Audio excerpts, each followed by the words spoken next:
There is no overarching indigenous religion. Spiritual beliefs vary widely between different groups. However, there are similarities between them. Things like tricksters and origin stories are often shared between groups. This presentation will cover the religion and spirituality contained within a few literary pieces that we have seen this semester. The teacher describes some spiritual aspects of their culture in the story.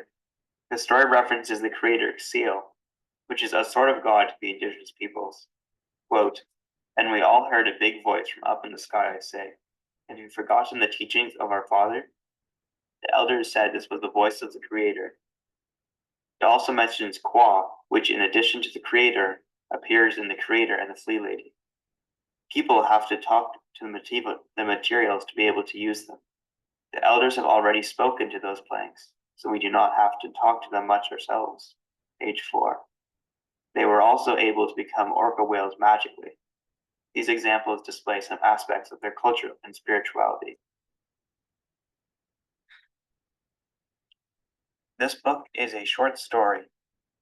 A short story is effective in portraying important aspects that you need to know without diving too deep into details. It is in between a novel and a poem. They talk about what they do in the magic system, but they don't delve into how it works exactly. For example, it is made known in the story that you must talk to materials to be able to use them effectively, but the story does not tell us why you must talk to them, what the consequences of not talking to them is, or why talking to them makes them better to use. What if something happens? One of the boys said. No, it will work, another one answered. Of course, it did not work. The boys were absorbed into the whale, and they became one. This led to them being hunted because they were so realistic. On the parents' side, this is an allegory for how you should teach the sacred teachings to new generations and let them make small mistakes so that they can learn from them. On the child's side, this is an allegory / warning for what happens when you are overconfident and meddle with things you don't fully understand.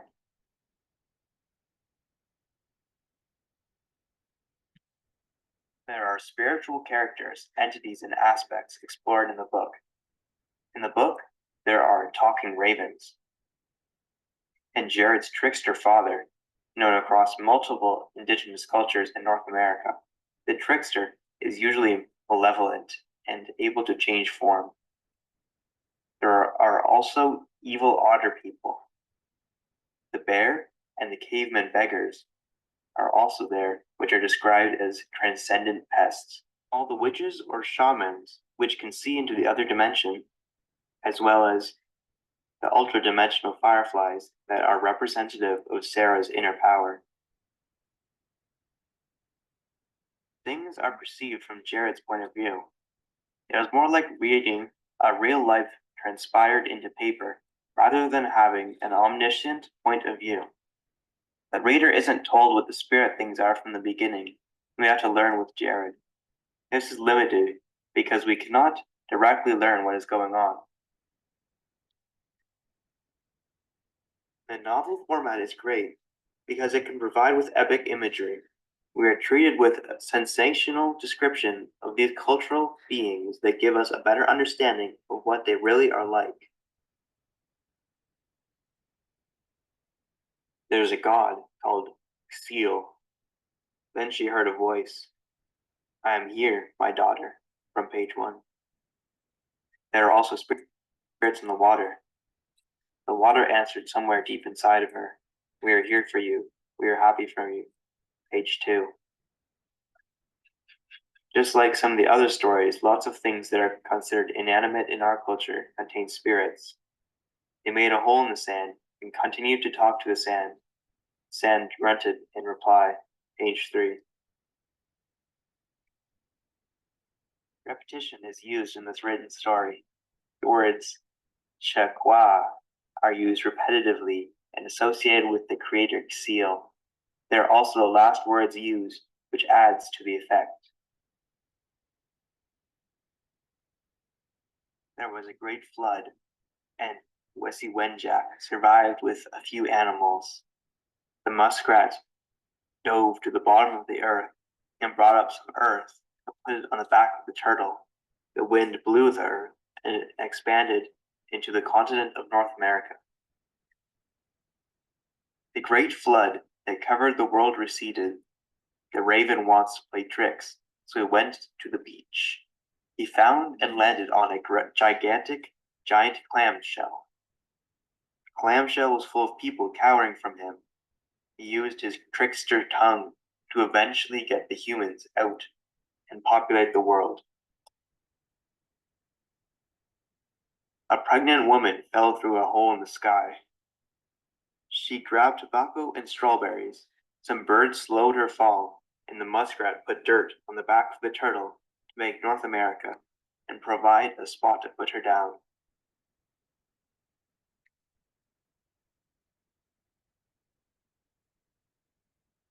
These are little stories that are clippets of lore. They are good for implanting quick and precise knowledge of origin.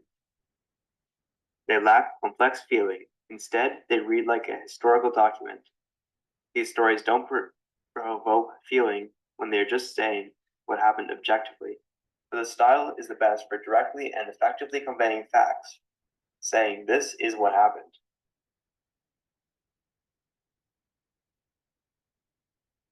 The animals talk. This was the time when all the animal people could speak to each other with one mind in one common language. Whilst this may not be spirituality, it is certainly strange and magical. It also displays how their culture values animals as much as humans.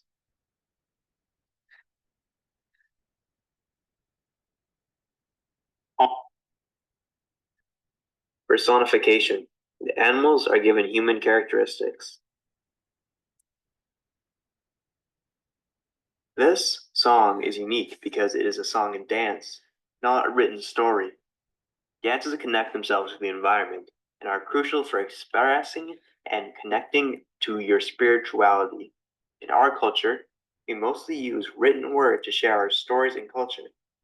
In the Indigenous culture, dancing is an important aspect of telling stories, including and especially relating to those of spiritual relations.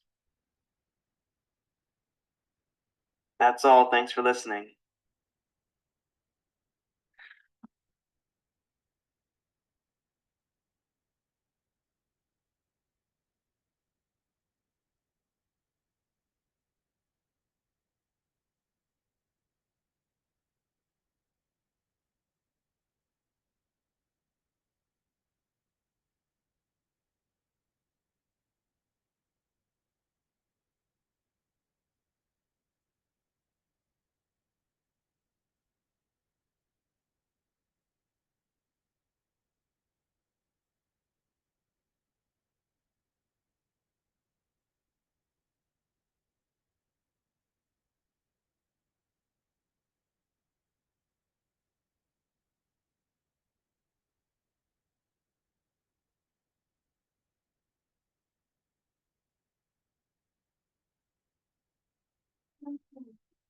Accidentally landed in a gift wrapping that Emmett gave me, a giant bag.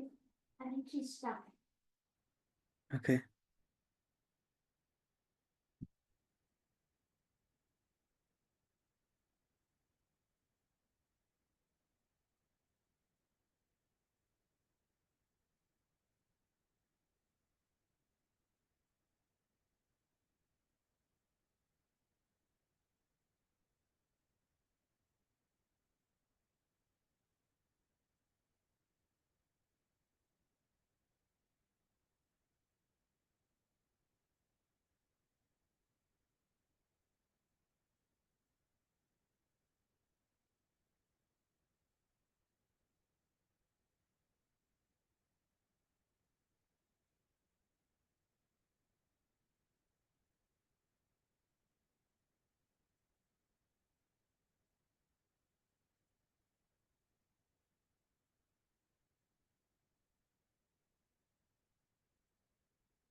Stop recording. It's not good.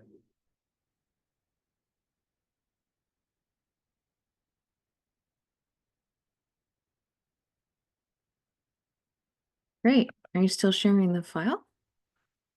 Oh, you stopped screen sharing as well?